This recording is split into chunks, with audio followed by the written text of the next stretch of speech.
çok çəkirəyəm qüssə kədər dünyaya, səndən incimişəm.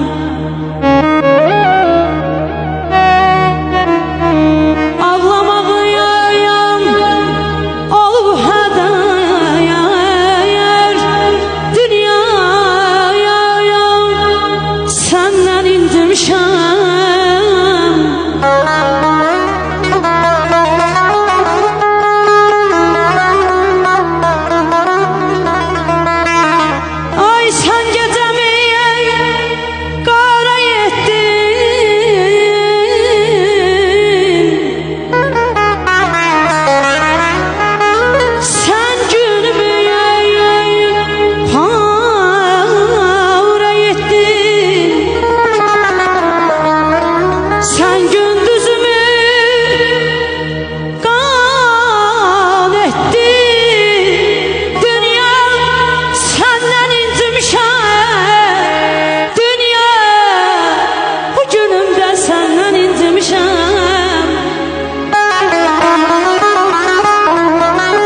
Selindən uçulub dağılıb bərəm,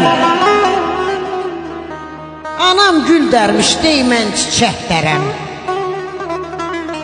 Çox demirəm mənim qədər dərd verəm, bağla dünya gör xoşuna gəlirmi? Yaranandan açamıram cəbrini, qoy əlindən Allah alsın səbrini. Mənim kimi gedib ana qəbrini yoxla dünya gör xoşuna gəlirmi?